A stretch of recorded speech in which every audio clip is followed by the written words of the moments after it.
श्री रत्नाकरण श्रावकाचार्य। विषय आज शुद्धि। तारीख 23/7/1999।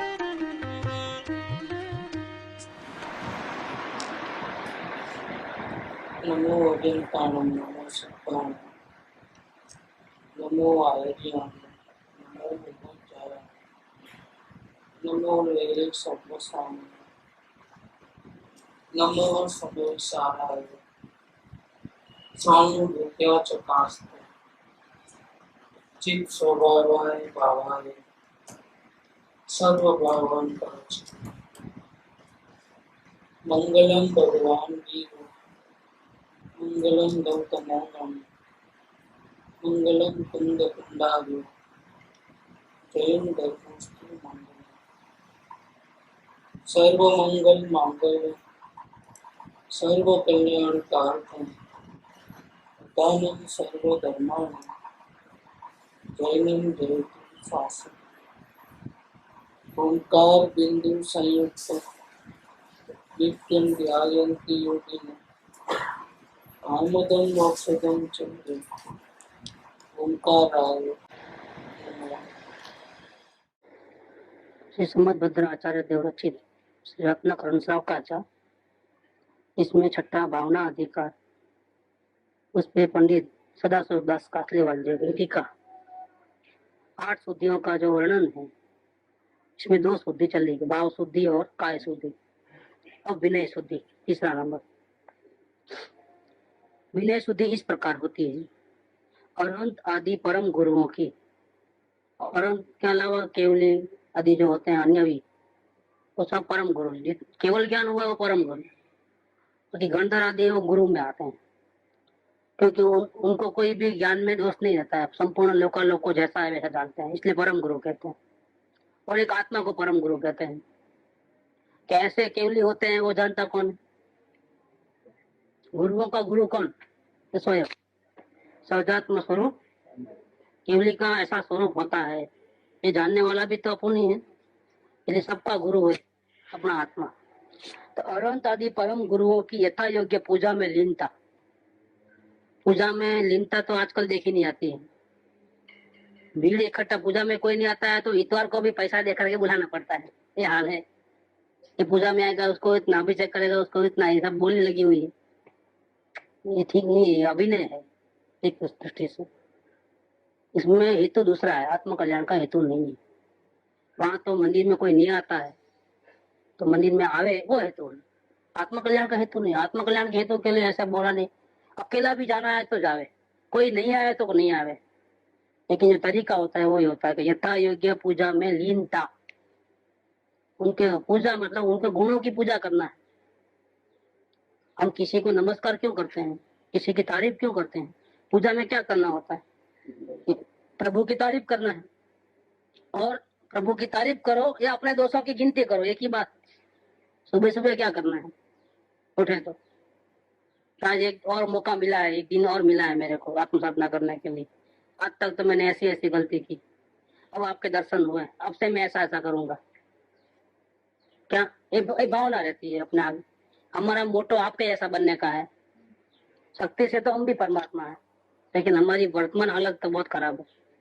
आपकी जो भूतकाल की हालत थी वो हमारी वर्तमान हालत, आपका जो वर्तमान है वो हमारा भविष्य हम चाहते हैं। बस ऐसा करके भावों में लीनता, उनके गुणों की पूजा करना होता है। ये विनय है, भगवंतों का विनय है। अनंत आदि परम गुरुओं की यथा योग्य पूजा में लीनता तथा सम्यक ज्ञान आदि में यथाविधि भक्ति सहित रहना विनय शुद्धि है। स्वयं भी अंधेरे में नहीं रहना, अज्ञान में नहीं रहना, स्वयं को भी सम्यक ज्ञान का प्रकाश होना। तो सच्ची पूजा तो ज्ञानी के अलावा कोई कर नहीं सकता है।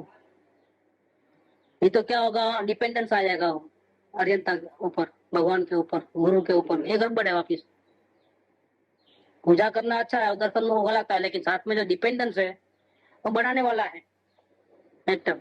जैसे दवा लो तो फायदा होता है, लेकिन परहेज नहीं पालो तो वापिस जहाँ के वहां रहते हैं।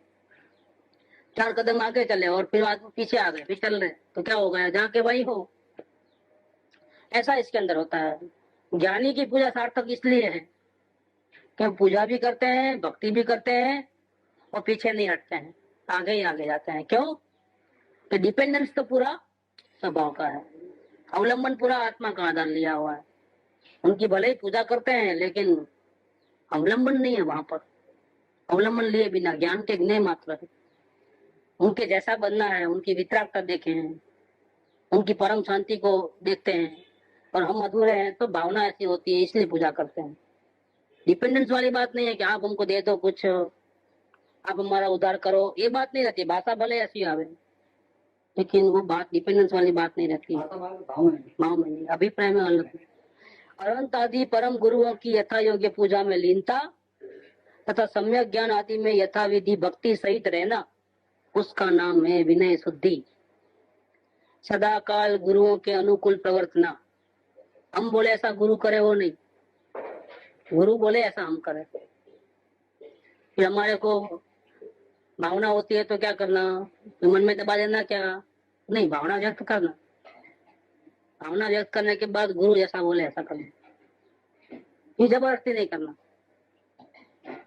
तो आप भावना भाव, चाहे एक्शन करो चाहे प्रवृत्ति करो, फल तो एक ही है। आपने भावना भाई तो अब नहीं भी बताई, अगर समझो किसी कारणवश मन में भावना रहेगी, आप बताए नहीं किसी को, तो उसका जो फल है वो तो आपको मिल ही गया, क्योंकि भाव से ही बंधन है क्या? तो आपकी इच्छा तो पूरी हो गई भावना होते ही। नहीं, भावना होवे वैसा बाहर में कार्य होवे तो ही होवे, ऐसा कोई जरूरी नहीं है। कुछ संसार में ऐसा तो होता नहीं है हमारी सभी भावना सफल हो, सभी इच्छा सफल हो। नहीं, लेकिन ये तो अच्छी भावना है ना, ये अच्छी बुरी की बात नहीं है।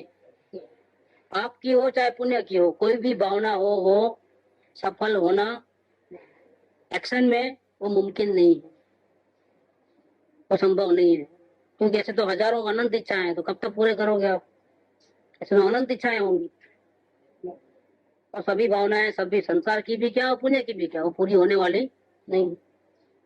वो तो हमारे पाप और पुण्य पूर्व में किए हैं उसके उदय अनुसार होता है। बाहर में तो एक्शन रिएक्शन तो बाहर में जैसा होता है वो पूर्व के कर्म के अनुसार होता है। संयोग वियोग, अच्छे बुरे प्रसंग, पूजा भक्ति का योग, यात्रा का योग, ये सब एंड मोमेंट तक कुछ नहीं बोल सकते। तो कौन आएगा कौन जाएगा, कौन चलेगा, कौन बीच में रोक करके आ जाएगा, कुछ नहीं बोल सकते। अंतरा कभी भी आ सकता है। तो ये बात है कि भावना का ही फल होता है। भावना रखना ठीक बात है, तो रखना क्या हो तो अपनी भूमिका अनुसार ऐसी भावना होती है। मुमुक्षु को मुमुक्षु के हिसाब से रहती है, ज्ञानी को ज्ञानी के हिसाब से रहती है, लेकिन जबरदस्ती नहीं चले, वो नुकसान का कारण होता है। गुरु के बात के अनुकूल नहीं रहेंगे तो हमारा नुकसान हो जाएगा। बोले गुरु के फायदे के लिए करते हो तो भी नुकसान किसका होगा? हमारा। सदा काल गुरुओं के अनुकूल प्रवर्तना। प्रश्न करने में देखो, प्रश्न करने में भी विनय होता है। ये थोड़ा उलझन है मगज के अंदर, हमको यहाँ पर ही प्रश्न होता है, वहाँ ऐसा लिखा है फिर यहाँ ऐसा क्यों, क्या इसका क्या स्वरूप है, ये शब्द हमारे को पहली बार सुनने में आया है तो इसका मीनिंग क्या है, वो हम पूछने का जो ढंग होता है। कोई ऐसा चढ़ा के आता है, जवाब दो, और गड़बड़ है मामला। कोई परीक्षा करने के लिए पूछता है, वो भी गड़बड़ है, विनय आदमी नहीं रहता है वहां पर। प्रश्न करने में, स्वाध्याय में, वांचन में, कथनी में, विनती में निपुणपना तथा देश काल भावों को जानकर निपुणता पूर्वक आचार्य आदि के अनुकूल प्रवर्तना आचरण करना, वो विनय शुद्धि है, जो कितना ध्यान रखना पड़ता है। ये बाहर उपयोग गया तो बहुत संभालना पड़ता है, अंदर रखा तो कोई सवाल ही नहीं। ये पंचायती खत्म पूरी, ये शुद्धि बुद्धि सब माला फेर, न भाव की शुद्धि, क्या कोई शुद्धि की जरूरत नहीं है। कोई क्रियाकांड की प्रतिक्रमण, महाव्रत, पंचमहाव्रत, अनुव्रत, कुछ जरूरत नहीं है। उपयोग बाहर गया तो बहुत विवेक करना पड़ता है, क्योंकि वहां बाहर उपयोग गया तो दो ही कार्य होते हैं। कौन से? आपके यहाँ आराधना और अब दोनों में से एक ही हमारे हित में है, बाकी दूसरा तो है वो अहित में, और अहित तो कर ही रहे हो, इसलिए उसमें मेहनत करने की जरूरत नहीं है। मेहनत किसमें लगता है? हित करने में, आराधना करने में ही मेहनत लगती है। तो बाहर उपयोग गया तो फिर हमारे को निरंतर आराधना में ही रहना है और विराधना में नहीं रहना है। उसके लिए गलती भी न होवे, अनजाने में भी इसके लिए क्या करना पड़ता है? ये जागृति में आना पड़ता है, और जागृति वही पुरुषार्थ है। ये जो जागृति है वही पुरुषार्थ है। बहुत ध्यान रखना पड़ता है, क्योंकि अनजाने में कई ऐसी गलतियां हो जाती है हमारा से। सदाकाल गुरुओं के अनुकूल प्रवर्तना, प्रश्न करने में, स्वाध्याय में, वांचन में, कथनी में, विनती करने में भी। देखो विनती में क्या संभालना है? हमारे घर पधारो पधारो पधारो, इसमें क्या संभालना है? क्या संभालना है उसके अंदर? लेकिन विनती में भी संभालना है। कोई भी चीज का ओवर होता है तो क्या होता है? दुखदायी होता है। ऐसे ऐसे केसेस भी बनेंगे, विनती करते गए और घड़ी घड़ी विनती करे तो फिर सामने वाले को भी ऐसा लगे भाई इसका दिल क्यों दुखाते हैं, चलो जाके आएंगे। तब 10 बार बोले हैं तो अपन जाके आएंगे। और वहां जाते हैं तो वहां उनके टाइम में ऐसा प्रसंग होता है कुदरती ऐसा, वो अपने से बात करने को भी फुर्सत नहीं होती। देखो विराधना हो जाती है यहाँ पर, अनजाने में वही विराधना हो जाती है। जब वो आपको आग्रह लेके आए आपके आग्रह से, तब आपको बात करने की फुर्सत नहीं होती। ऐसे प्रसंग खड़े हो जाते हैं तो फिर बहुत बड़ा प्रॉब्लम हो जाता है। सबके अंदर दाल में नमक कितना होता है, चाय में शक्कर कितनी होती है, उतना ही रहता है। विवेक से ज्यादा कुछ नहीं होता है। लेकिन ज्यादा आग्रह करने के पीछे कारण होता है। क्या कारण होता है? कि सुख आप हमको देने वाले हो, इसलिए ऐसा होता है। ये क्या अभिप्राय गलती है अंदर में? ज्यादा विनती क्यों? बाहर से सुख मिलने का ही मामला रहता है, नहीं तो कौन इतनी विनती करे। हाँ, गुणों को देख करके हम चाहेंगे कि सदगुरु हमारे साथ रहे, पहुंचा, लेकिन विनती इतनी ज्यादा क्यों? क्योंकि आप ही तारने वाले हो, आप ही सब करने वाले हो, हम तो कुछ कर नहीं सकते, आपका आशीर्वाद चाहिए। इसीलिए वो विनती भी जबरदस्त आग्रह से करता है, मर्यादा में नहीं रहता है वो। और ये गड़बड़ है पूरी। ये अभिनय होता है, हम समझते हैं कि विनय कर रहे हैं, और होता क्या है? वो त्रास देते हो, नहीं क्या मेंटल टॉर्चर करते हैं हम। कितनी बार बोलो कि मैंने नहीं बोला है, मैंने ऐसा कुछ नहीं किया है, नहीं पुलिस वाले टॉर्चर करते हैं। फिर थप्पड़ मार के नहीं बोला तुम क्या किया है। अब मैं कितनी बार बोलूं, मैं मुंह थक गया है, मैंने चोरी नहीं किए, फिर भी उसको, इसका मतलब क्या होगा? वही का वही सवाल क्यों? आग्रह नुकसान का, अपने लिए भी नुकसान का कारण है, सामने वाले को भी तकलीफ पहुंचाते हैं। ये अभिनय का कारण होता है, उनका ध्यान भंग होता है, उनका ज्ञान में बाधा पहुंचती है। और यहाँ तक कि हम मंदिर में बैठे हैं और ध्यान करते हैं तो हमको ऐसी जगह पे बैठना चाहिए कि किसी को तकलीफ ना हो। क्योंकि हम ध्यान में, हम हमारे में रहने वाले हैं भगवान को देखने के बाद, लेकिन आने जाने वाले को तकलीफ ना हो, किसी को हम खड़े रहे तो पीछे वाले को बाधा नहीं पहुंचे। ऐसा एक कोना बोना लेकर के ध्यान में बैठना चाहिए। दर्शन पहले करके प्रार्थना करके बैठो साइड में, किसी को तकलीफ ना हो, किसी के नजर में नहीं आवे, इस प्रकार से करो अपने साधना। बीच में नहीं बैठना चाहिए। हाँ, बीच में ही बैठना है, सामने ही बैठना है। ऐसे टाइम में जाना जिस टाइम में सब लोग चले आते, 10 बजे 10:30 बजे सब चले आते, 10 बजे तो भीड़ नहीं होती। एक के दुके रहते हैं तो किसी को तकलीफ नहीं होती। तो फिर जहाँ आपको ठीक लगे वहां बैठ, अपना भी ख्याल दूसरा का भी ख्याल, ऐसा अपनी आराधना करते करते किसी का भी तकलीफ न हो, इस प्रकार ऐसा करना है। ये वितराग का मार्ग है। साधना करने के लिए कोई मना नहीं कर रहा, लेकिन दूसरों को बाधा नहीं पहुंचाना है किसी को। एक वचन में आ गया, आत्मा ने न सूबे लोग कार्य करें।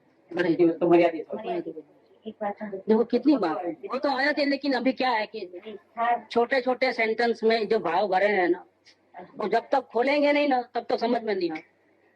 इतना काफी नहीं है कि राग नहीं करना किसी से, साथ में ये भी कहना पड़ता है कि द्वेष भी नहीं करना भैया।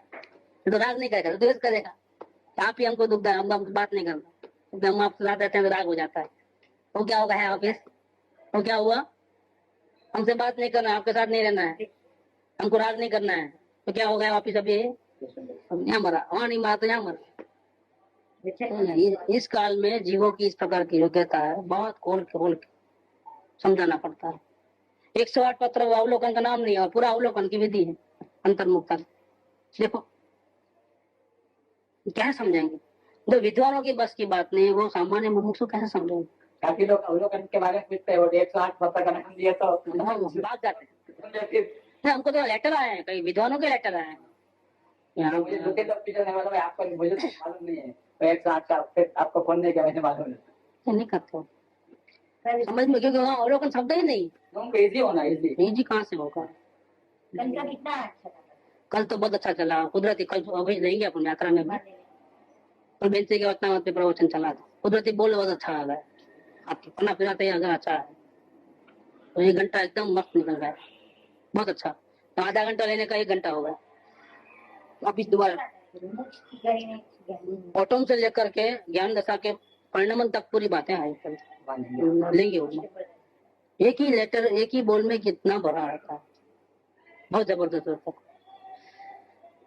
यहाँ लेते हैं ये बात कि विनती में भी निपुणपना होना चाहिए। ऐसे टाइम में विनती करते हैं कि जब पहले से ही वो दूसरे से एंगेज हो गए हो और वो आग्रह करो, ना उसको मना कर सकते ना इसको हाँ कर सकते हैं। ये ऐसे फंस जाते हैं। वो जो तकलीफ होती है ना वो तो वही जाने। दोनों को दुखी नहीं करना है और दोनों में से किसी एक को दुखी करना ही पड़ता है। ऐसी पोजीशन आ जाती है जो उनके अभिप्राय से विपरीत है। ज्ञानी का अभिप्राय तो अपन पहले देखें ना, अभिप्राय क्या होता है। हमारे निमित्त से किसी को भी थोड़ा भी दुख नहीं होना चाहिए। अब इस टाइम में पहले से ही बुक हुआ है वो अपने को नहीं मालूम है पूरा प्लानिंग, और हम आग्रह करने बैठ जाते हैं तो क्या होता है। और इतना आग्रह कर लेते हैं कि फिर उनको पूरा प्लानिंग शेड्यूल पूरा चेंज करना पड़े और इसके कारण से कई लोगों को तकलीफ होती है। उसका क्या। इसलिए हर एक के अंदर मर्यादा होती है। नहीं तो हमारा विनय नहीं रहता है वहां पर। ये बात किसकी चल रही है। विनय शुद्धि की चल रही है।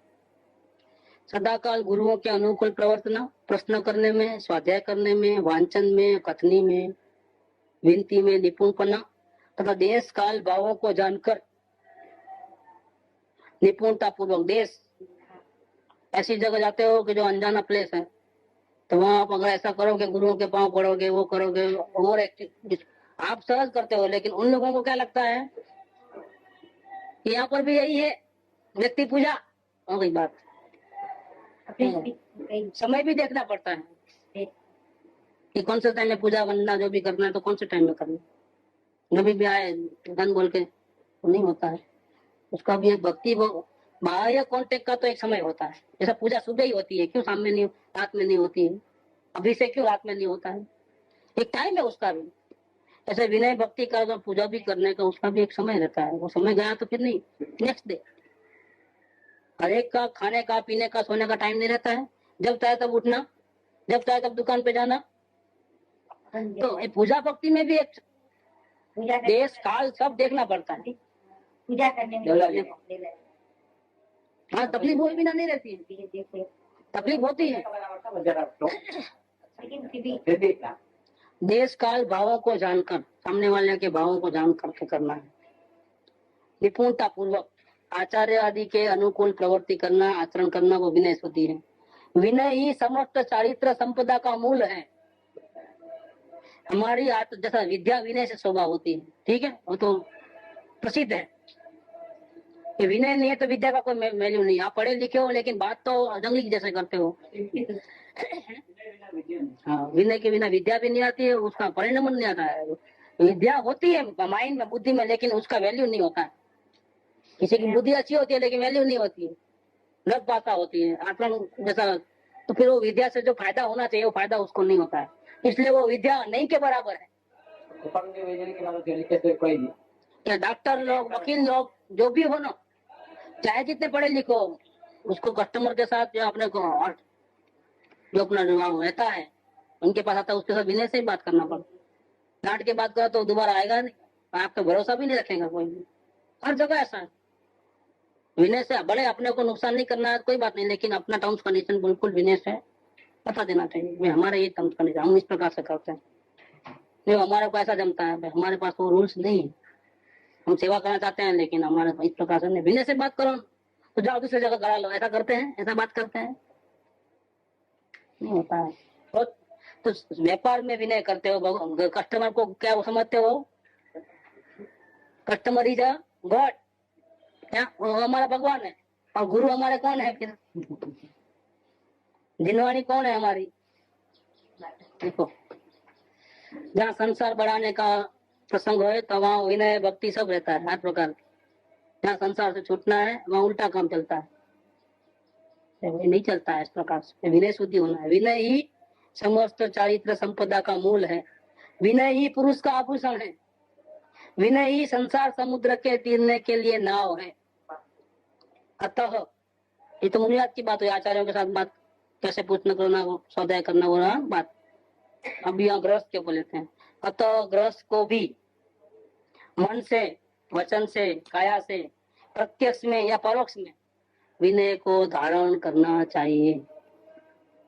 गुरु हाजिर हो तो अलग प्रकार का वर्तन, गुरु हाजिर नहीं है तो अलग प्रकार का वर्तन नहीं। विनय में रहता में प्रत्यक्ष हो चाहे परोक्ष हो, हमको विनय में रहना है। कृपादेव हमारे लिए प्रत्यक्ष नहीं है, लेकिन उनके देखते ही दर्शन मात्र से विनय आ जाना चाहिए, या भक्ति से झुक जाना चाहिए, ऐसा विनय रहना चाहिए, बहुमान होना चाहिए।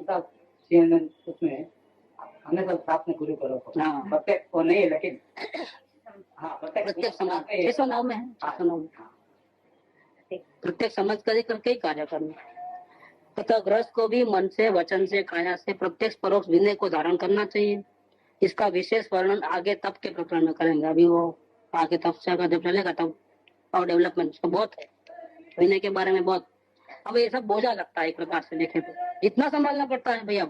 स्वरूप से बाहर निकले तो मौत ही है, और मौत का प्रसंग आता है तो क्या करना पड़ता है, संभालना ही पड़ता है जी। हाँ तप में आता है, इसलिए तप के प्रकरण में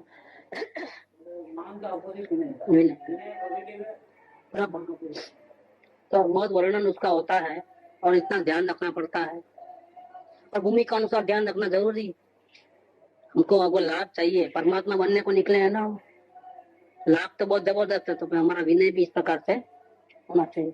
चैलेंज वाली बात गुरु से नहीं करना, गुरु से कोई आग्रह रख के बात नहीं करना, बात करना है तो विनय आदि से करना, सवाल जवाब करना है भी तो भी इस प्रकार से करना, सरलता में, अंदर में एक बार में एक, ऐसा नहीं। ये सब बहुत होता है, इसके अंदर बहुत डेवलपमेंट है, कहीं भी नहीं तो अभिनय हो जाएगा फिर। और संभालना पड़ता है इतना सारा, तो भैया आपके हित के लिए संभालना पड़ता है। जब घर से बाहर निकलते हो तो धूप में जाते हो तो क्या करते हो, तो फिर वो हिसाब से अरेंजमेंट करते हो। बारिश में जाते हो छाता लेके जाते हो, ठंडी में जाते हो तो गर्म स्वेटर वगैरह लेके जाते हो।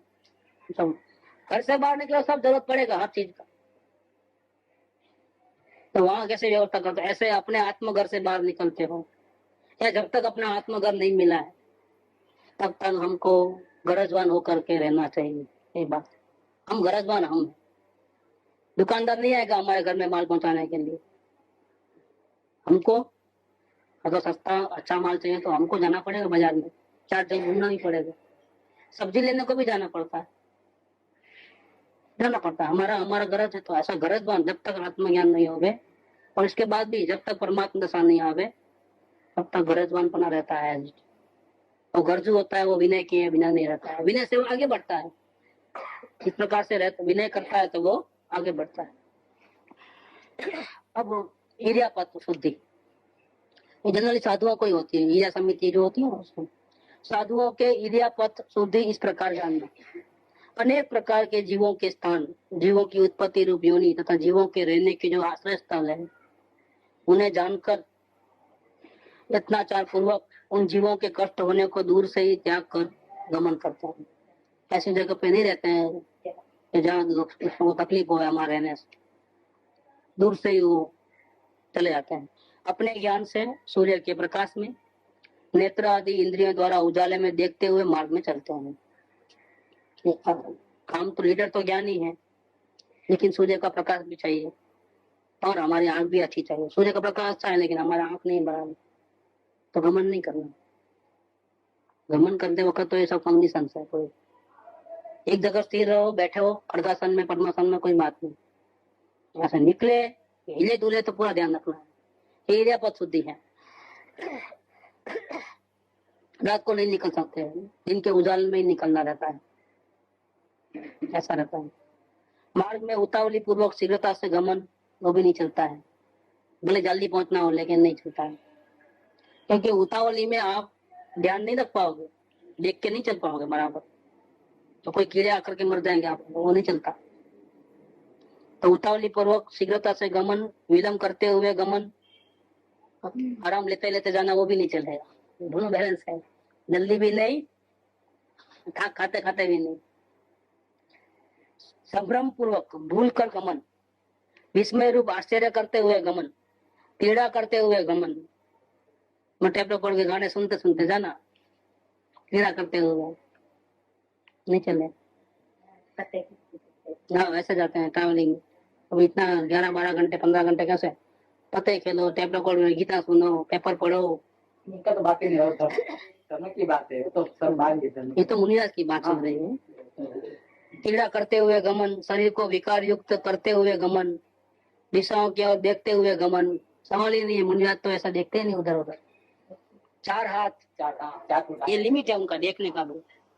कितना भी लंबा रास्ता हो, पहाड़ क्यों ना हो, देखने का कितना लिमिट है?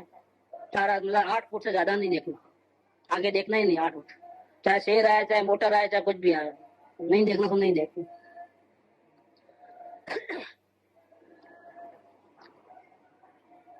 दिशाओं की ओर देखते हुए गमन, पोस्टर देख के तो सवाल ही नहीं, तो भूल ही जाना। दिशाओं की ओर देखते हुए गमन, ये गमन के दोष हैं। इन दोषों से रहित 4 हाथ जमीन को आगे की ओर देखते हुए जिस मार्ग पर अनेक मनुष्य, गाड़ा, गाड़ी, बैल, गधा आदि चल चुके हो, जिस मार्ग से प्रातः काल की वायु का स्पर्श हो गया हो, जिस मार्ग पर सूर्य की किरणों का संचार हो गया हो, उस मार्ग पर दिन में गमन करने वाले साधुओं के ईर्ष्या समिति होती है। इतना चलने के लिए इतना सब कंडीशन। ईर्ष्या समिति के होने पर भी संयम प्रतिष्ठित होता है, जैसे सुनीति होने पर ही वैभव प्रतिष्ठित होता है। आपके दिल में क्या है कोई जानने को नहीं आया है, लेकिन आप जब चलते हो तो आपकी चाल पर से आपके दिल में क्या है वो समझ में आता है। चाल पर से ही परखना होता है कि आपके दिल में क्या भाव है। अगर आप कोई भागम दौड़ी करके जाता है तो क्या समझना कि कहीं उसको लेट हो रहा है। आराम से चला तो क्या समझना इसको तो कोई कहीं माइंड में कोई टारगेट फिक्स करके नहीं चला है। देखो कैसा भाव पकड़ में आता है, ईर्ष्या का भाव हो, प्रमाद का भाव हो, ये सब आपकी चाल पर से समझ में आता है। आप वास्तव में आत्म कल्याण के मार्ग पर चलते हो, उसका परिचय कैसे होगा लोगों को, दूसरों को कैसे मालूम पड़ेगा? अंतर के भाव आपकी चाल पर से मालूम पड़ता है। एक कृपाल की चाल तो बहुत कहीं पढ़ने में आया है कि बहुत सुंदर चाल थी कृपाल, न ज्यादा फास्ट न ज्यादा स्लो, धीर गंभीर बहुत। और वाणी तो ऐसा शक्कर जैसी मीठी थी, सुनते रहो। बोले उठ के चले तुम अच्छा नहीं लगे, सुनते रहो, इतनी अच्छी मीठी बातें बोलते थे। कृपाल के गुण बहुत अच्छे थे, चाल के, वाणी के। गांधी जी के ऊपर असर पड़ा है, उन्होंने तो लिखा है, खाते पीते दुकान पे ही मैंने कभी उनको संसार में रंगे हुए नहीं देखा है, मैंने उदासीन भाव में ही देखा है उनको। इसी का एक देश धर्म अंगीकार करने वाले गृहस्थ, अब गृहस्थ की बात करते हैं, मुनियात की बात हो गई। अब गृहस्थ को भी ईर्ष्या पद की शुद्धि रूप गमन करने की भावना रखना चाहिए। भावना ऐसी रहनी चाहिए कि हम चले तो किसी को तकलीफ न हो, तथा अपनी शक्ति प्रमाण मार्ग में कीड़ा, कीड़ी, हरित, अंकुर, घास, दूब, कीचड़, नील इत्यादि को टालकर दया परिणामों से गमन करना उचित है। वेग शोध कर गमन करने वाले गृहस्थ को इस लोक में भी नहीं, जब तक जिंदा रहेंगे तब तक हमको आत्म साधना करना है, इतनी गरज है। बस ऐसा ना हो कि रोग में पीड़ा होकर के रोग में ही चिल्लाने में हमारा जीव जावे, आयुष्य बाकी का तो आप बीमारी बहुत भयंकर है इसलिए जल्दी मर जाओगे, ऐसा नहीं है कुछ, समझ लेना। आप कैंसर होने के बाद ही 12-12, 15-15 साल तक बहुत तकलीफ में भी दे पड़ा हुआ है जिंदा। कोमा के बाद भी 20-20 साल तक लोग जिंदा रहे हैं, तो उनको दुनिया की भान नहीं, नली से खाना, नली से पीना, सब ऐसा 20-20, 25-25 साल तक भी जिंदा रहे हैं कोमा में भी। तकलीफ ज्यादा है इसीलिए आपको जल्दी मरना होगा ऐसा नहीं है, वो तो पूर्व कर्म अनुसार। इसीलिए विवेक हवा पर रहता है कि आयुष्य के पहले मरना नहीं है, इसीलिए ये साथ में है तो इसको किराया देना है, बस इतना। वो भी अपने फायदे के लिए किराया देना है। अपने फायदे के मतलब क्या, कि नहीं दोगे तो बीमार पड़ेगा तो फिर उपयोग पूरा आत्म साधना में नहीं रहकर के कहाँ जाएगा, पीड़ा में जाएगा। क्योंकि अभी तो इतनी साधना हुई नहीं है, वो दशा पूर्ण विचार दशा कहाँ आई, उपयोग जाएगा वहां पर। फिर आर्थ ध्यान होगा तो फिर वो तो नुकसान का ही कारण है। इसीलिए बैलेंस में रहते हुए, न ओवर न कम, बैलेंस में शरीर को किराया देना है। सुगंध मत दो उसको, पानी का गिलास ही दो, कोका कोला मत पिलाओ, क्या सादा भोजन दो, कोई मिठाई बर्फी खाने की जरूरत नहीं, लेकिन वो शरीर को टिकाने के लिए, संयम के लिए, संयम ना हेतु थी योग। देखो कैसी बात है, ये मन वचन काया की जो प्रवृत्ति है वो संयम के कारण से है, मोक्ष मार्ग में आगे बढ़ने के लिए है। तो आहार की शुद्धि। अब मुनीश्वरों की भिक्षा शुद्धि का वर्णन करते हैं।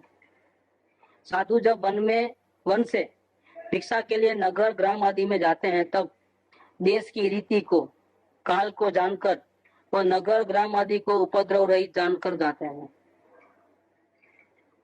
यदि अग्नि का उपद्रव हो, पर के चक्र, मतलब पर के चक्र का मतलब क्या है, जैन धर्म के राजा नहीं है वहां पर, या राजा भले ही दूसरे हो, मुसलमान के हो, लेकिन जैन धर्मियों के ऊपर रोक लगा दी हो। अगर वो दूसरे धर्म के हो लेकिन नहीं, कोई भी धर्म का हमारे पास आ सकते जा सकते, ऐसा है तो कोई बात नहीं है, लेकिन उनको विरोध हो तो नहीं जाते हैं गांव में। तो देश की रीति को, काल को जानकर और नगर ग्राम आदि को उपद्रव रहित जानकर जाते हैं। यदि अग्नि का उपद्रव हो, मतलब बहुत गर्मी पड़ी हो, ग्रीष्म ऋतु की गर्मी बहुत हो, तो अनाज वगैरह भी, पानी की भी तकलीफ हो, पानी भी लोगों को पीने को नहीं मिलता है, ऐसी ऐसी प्रॉब्लम आ गए हो, अनाज बराबर नहीं हुआ हो, तो अग्नि का, इसको बोलते हैं अग्नि का उपद्रव। पर के चक्र, अन्य धर्म का प्रचार उत्सव आदि, हाँ उपद्रव। अभी ऐसे प्रसंग में जाओ क्या समझो, तो जहाँ ऐसा अन्य धर्म का बहुत बड़ा फंक्शन होने वाला है, सारा गांव लगभग उस फंक्शन में भाग लेते हैं, और वो उस टाइम में गए और नहीं गए तो राजा को बुरा लगता है। देखो जैन धर्म को साधु कैसे हैं कि हमारे से द्वेष करते हैं, ये प्रसंग आए बिना नहीं रहेगा। जैसे हम अन्य धर्म के प्रसंग मंदिर में जाते हैं तो अंदर नहीं जाते हैं, तो उनको आश्चर्य तो होता है, बड़े बोल नहीं पाते हो, लेकिन उनको लगता है कि वो यहाँ तक तो आए हैं, सब कुछ घूमते फिरते हैं, लेकिन हमारे भगवान को पैर तो नहीं पड़ते हैं। ये आश्चर्य हुआ, तो अंदर में तकलीफ भी होती है, लेकिन कह नहीं पाए वो अलग बात है, लेकिन वहां तो उनका चक्कर चलता है, तो पकड़ के लेके जाएंगे, भाई क्या बात, फिर हमारे को नहीं मानते हो, हमारे घर में रहते हुए भी हमारे भूमि जमीन पे पैर रखते हैं, हटाओ, और दंड देते हैं, सताते हैं। तो ये बात होती है कि अन्य धर्म का प्रचार उत्सव आदि होता है, उसका उपद्रव रहता है, राजादि महान पुरुषों के मरण का विघ्न हो, क्योंकि फिर राजा मरता है तो हर घर में शोक होता है, क्या उस टाइम भिक्षा लेने जाओ तो तकलीफ, नहीं जा सकते, तथा अपने धर्म में विघ्न जाने तो भिक्षा को नहीं जाते हैं, मान हिंसा का होना जाने तो भी नहीं जानते हैं, मान हिंसा का होना जाने तो भी नहीं जाते हैं। जिस काल में चक्कियों के, मुसलों के बहुत तेज शब्द होते होते बिल्कुल मंद रह जाए, तथा अनेक वेशधारी भिक्षा लेने आ रहे हों, उस काल में मलमूत्र की बाधा हो, तो उस बाधा को मिटाकर पश्चात पीछे से अपने शरीर का अगला पिछला भाग शोधकर कमंडलू पीछे लेकर गमन करते हैं। मार्ग में अति शीघ्रता से गमन नहीं करते हैं, विलंब करते हुए गमन नहीं करते हैं, मार्ग में किसी से वचन आलाप नहीं करते हैं, मार्ग में वन की, भूमि की, नगर की, ग्राम की शोभा नहीं देखते हैं। जहाँ कलह, विसंवाद, कौतुक, नृत्य, गीत आदि हो रहे हो, उन्हें दूर से ही छोड़कर गमन करते हैं। यहाँ लाउड स्पीकर बजा है तो फिर वहां आते ही, वहां से ही भाग, जाए में फंक्शन होते हैं ना, शादी ब्याह का वगैरह का, लाउड स्पीकर लगाते हैं, दूर से चले जाते हैं। मार्ग में दुष्ट तिर्यंच, दुष्ट मनुष्य, पागल मनुष्य, स्त्री तथा पत्ते, फल फूल, मीच, जल, कीचड़ आदि जिस भूमि पर पड़े हो, उसे दूर से ही छोड़कर गमन करते हैं। उनको ब्रह्मचर्य व्रत होता है ना, महाव्रत, सामने से स्त्री आती है तो, शेर आते तो नहीं पलटते, देखना, देखो कैसी बात है, सामने से स्त्री आती हो तो पलट जाते, देखो कैसा, कितना ध्यान रखना पड़ता है। ये सब सजा किसकी मिल रही है, ध्यान रखने वाली, इसका है। आत्मा में, आत्मा के शरण नहीं लेने का फल है और कुछ नहीं है। बोझा लगे ना, कितना बोझा लग रहा है, भारी हो गया, इतना ध्यान रखने का नहीं चाहिए ऐसा धर्म। अरे भैया, ये धर्म तो धर्म को क्यों दोष देते हो? क्या अपने घर में रहो ना, फिर आत्मा में रहो ना, बाहर क्यों निकले? ये सजा इसकी मिल रही है और कोई भी सजा नहीं मिल रही। ये धर्म तो बचाने वाला है, ऐसा धर्म मिलेगा कहाँ? दुनिया में है ऐसा धर्म कोई? इतना ध्यान रखते हैं संयम में। ये जैन धर्म महान क्यों है? सर्व मंगल मांगल्यम सर्व कल्याण प्रधानम सर्व धर्माणम, जैन धर्म की महानता है। इतना पालन किसी की ताकत नहीं, अन्य कोई धर्मों की ताकत नहीं, ये लेवल तक आया। इसीलिए कहा है कि मुनिराज तो चलते फिरते सिद्ध हैं, उनकी तो बात क्या करें, उनकी तारीफ के लिए शब्द नहीं है हमारे पास। सिद्ध भगवान साधना करे वो तो उनका पूर्ण हो गया है, इसके बाद ये तो पूर्ण नहीं हुए हैं अभी। और साधना कैसी है? सिद्ध भगवान जैसी है। और ये काल में ऐसे इस काल में तो नहीं है, महावीर चक्र में है, हाँ मान तोले हैं, भारत क्षेत्र में तो महाचक्र में इस काल में नहीं। होंगे लेकिन सब लोग भारत में जो ज्यादा पीड़ा आती है मुझे आती है, जैसा कैंसर का है, तो भी ऐसा और अंत में अगर उनको लगता है कि मेरा पीड़ा ज्यादा है, शायद नहीं टिक पाऊंगा, तो अनशन ले लेते। स्वरूप में जा स्वरूप में जाने का है, लेकिन नहीं जा सकते, तो पीड़ा के कारण उनको नहीं वो तो फिर वो देखो मृत्यु का जब समय आता है, नहीं ऐसा 8 साल का जो होता है खराब आ गया अब ऐसा रहता है 700 साल तक रहा हमको सनत कुमार को कोर्ट का रोग। कितने साल तक? 700 साल। लेकिन उन्होंने प्रयत्न नहीं किया, ना अनशन लेने का प्रयत्न किया, ना कोर्ट को मिटाने का प्रयत्न किया। अपने ध्यान में लीन रहे, मुसीबतों के सामने लड़ते रहे, पीड़ा के सामने टक्कर लेते रहे।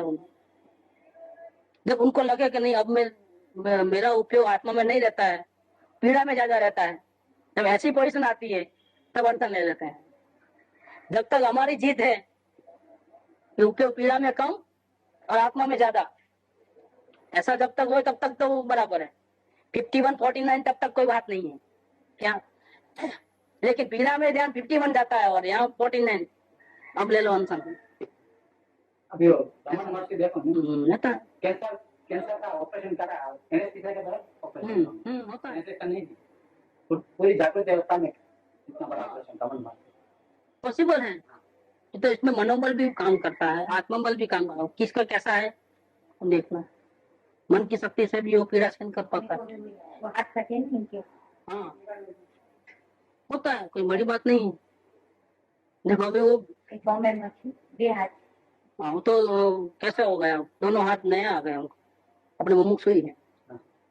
वो कहीं जान में जा रहे थे तो बस खड़ा करके बाहर निकले, उसने सामने बस के पीछे से आया तो देखा नहीं होगा, तो हाईवे पे गिर गए, दोनों हाथ पे यहाँ से पूरे, मुंडी ऐसी कर ली तो बच गए, बाकी हाथ तो दोनों गए, बिना हाथ के हो गए। 94 में हम लोग बॉडी वाले शिविर में तो बराबर था, तो भगवान को भी उठाया था, लेके गए यात्रा में दोनों। अभी वो कितने टाइम तक तो रहे मुस्तान में, और नए हाथ लगाए पूरे मैकेनिज्म वाले हाथ। अभी उनको ठीक है, मतलब अपना अपना काम कर सकते हैं, इतना पॉसिबल नहीं सब। नहीं पीड़ा के टाइम पे अनशन लेने से वो तो समझ जाते हैं कि अभी टाइम आ गया है, नहीं तो पीड़ा में वो ताकत नहीं है, और आत्मा में बल ज्यादा रहता है। और जब मुसीबत आती है ना तब बल ज्यादा होता है जीव को, देख लेना। हम जब हम ऐसे दौड़ेंगे नहीं, लेकिन पीछे भाग पड़ गया तो कैसे दौड़ेंगे? वो तो जान पे आके खेलना होता है। और तब वो हमारी कटोकटी इमरजेंसी रहती है तो हम ऐसा कर लेते हैं, तब हमको न जाने कहाँ से ताकत आती है, जो हम सोच भी नहीं सकते कि हमारे में इतनी ताकत दौड़ने की होगी। लेकिन उस टाइम में दौड़ते हैं, ऐसा जब मुसीबत आती है और हमको हमारा पहले से ही आत्म कल्याण के मार्ग पे चल चुके हैं, और यह अवस्था है तीन कसा की चौकड़ी है, तो बल तो आत्मा में बहुत रहता है, कर्मों का बल इतना नहीं रहता है। फिर भी आते हैं तो फाइट करते हैं, आत्मा में उपयोग बार बार लेके जाते हैं। जब उपयोग आत्मा में रहता ही नहीं है और कम रहता है, बाहर ज्यादा रहता है, तब अनशन ले लेता है। तो जितनी उतनी रहती, लेकिन उस टाइम में अनशन में ले लेते हैं, सलेक्ट ना पड़ते हैं। आगे मार्ग में दुष्ट तिर्यंश, दुष्ट मनुष्य, पागल मनुष्य, स्त्री तथा पते, फल फूल बीज जल कीचड़ आदि जिस भूमि पर पड़े हो उस दूर से ही छोड़कर गमन करते हैं।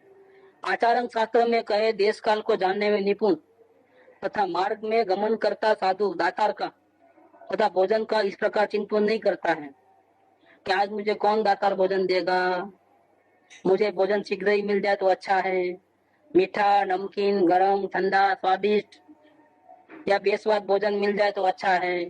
बेस्वाद इसलिए कि उन्होंने लिया है ना, वो क्या बोलते हैं अभिग्रह लिया है, स्वाद बिना का चाहिए, तो फिर उनको वो चिंता रहती है। तो ऐसा विचार नहीं करते कि मेरे को अभी अभिग्रह है तो मेरे को फिर स्वादिष्ट अन्न मिले, ऐसा भी नहीं, कोई विचार नहीं मार्ग में। वो तो अंतरय कर्मों के शिव संघ के अनुसार लाभ अलाभ जानकर भोजन के लाभ अलाभ में मान अपमान में मन की वृत्ति को समान रखता हुआ, क्या जैसा भी टाइम आएगा हम भाव में रहने का धर्म ध्यान रूप चिंतन करता हुआ, चार आराधनाओं की शरण सहित सुधा प्रसादी की वेदना का चिंतन नहीं करता हुआ भिक्षा के लिए गमन करता है। ये सब क्या है? भिक्षा शुद्धि। मन में विचार करते करते खाने के बारे में, तो भिक्षा शुद्धि नहीं है, तो गया। एक बार ही खाना होता है, वो भी संयम के लिए। ये तो बार बार खाना है विचार करके अपना अर्थ ध्यान करके तो जाता है निदान करते हुए, वो तो बहुत पाप करके जाता है। पाप के लिए खाना नहीं होता है उनको, तो संयम के लिए खाना होता है। तो घड़ी घड़ी विचार करके नहीं खाना खाते हैं।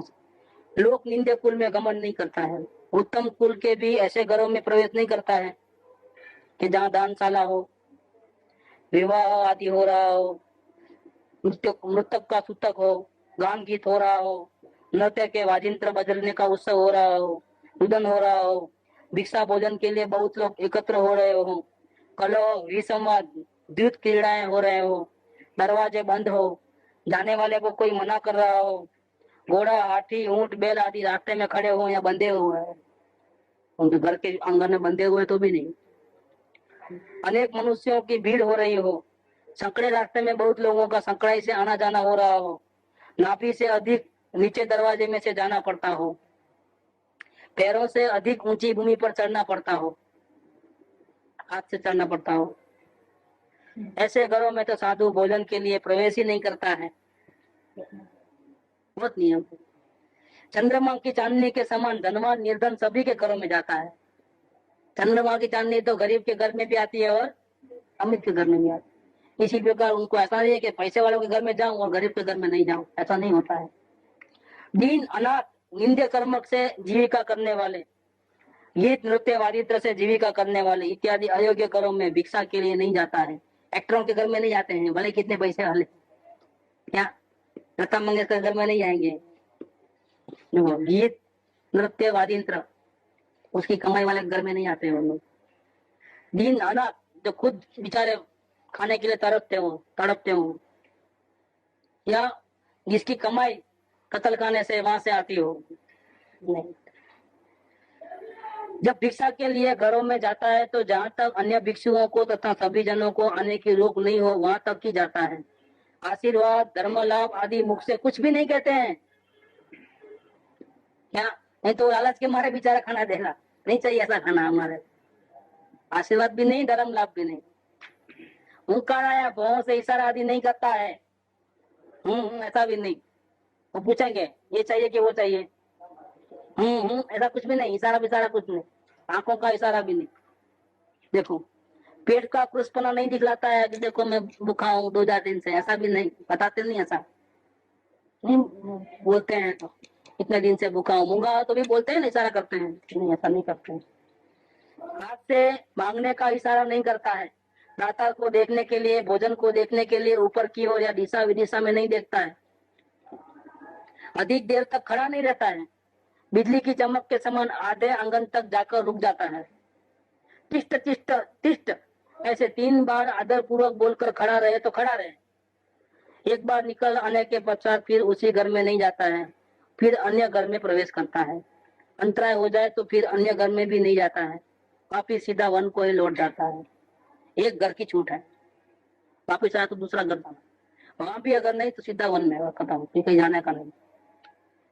ऐसे मोस्टली फर्स्ट घर में ही वहां कुछ ऐसा दिखा तो फिर दूसरे घर में एक चांस और, ताकि खत्म। दीनता रहित, याचना रहित, प्रासु कहा आचरण शास्त्र में कहे अनुसार 46 दोष, 14 मल, 32 अंतराय रहित भोजन प्राणों की रक्षा मात्र कारण से अंगीकार करता है। वो सब देखना पड़ता है उसको, आंख बंद करके जिसका दिया खाना खाने नहीं चलता है। सुंदर रस निरस में लाभ, अलाभ में संतोषी रहना वह साधु की भिक्षा है।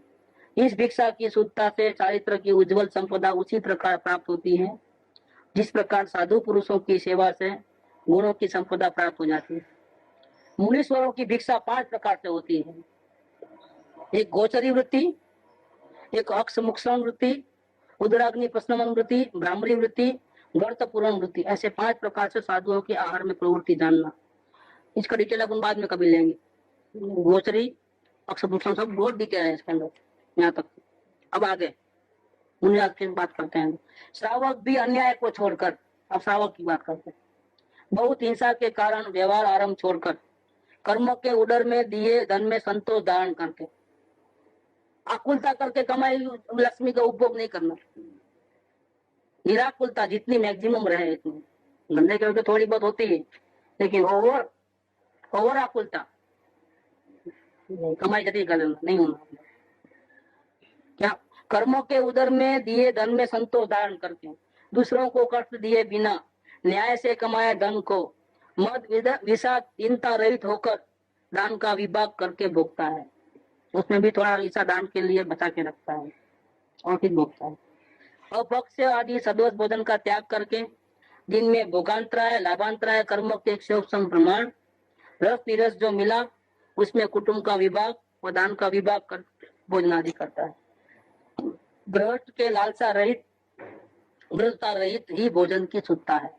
एकदम इंटरेस्ट से नहीं खाना या बहुत अच्छा बहुत इंटरेस्ट लेकर के खाना, जो वो स्वाद ले लेके वो नहीं होता है गृहस्थ। ये उनकी शुद्धता है, भोजन शुद्धि उनकी ऐसी रहती है। उससे भी घर वालों का भी जो भोजन बना है उसमें दूसरे घर वालों को सबको मिलता है कि नहीं मिलता है वो देखना है।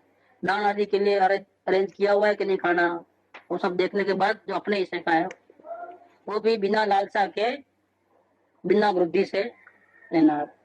वो भी शुद्ध भोजन जो पहले बताया था, वो भी कैसा कमाया हुआ, बहुत आकुलता करके कमाई हुई चीज नहीं, जितना मिला उसको संतोष धारण कर ऐसा रहता है। ये रहा भिक्षा शुद्धि। अभी जो है 3 शुद्धि बच गई है, थोड़ी छोटी छोटी है लेकिन कर लेंगे अभी। एक प्रतिष्ठापन शुद्धि है, एक शयन आसन शुद्धि है और एक वाक्य शुद्धि है। ये 3 होने के बाद ये चैप्टर पूरा होता है। फिर तब भावना होती है, तब भावना चेंज होती है।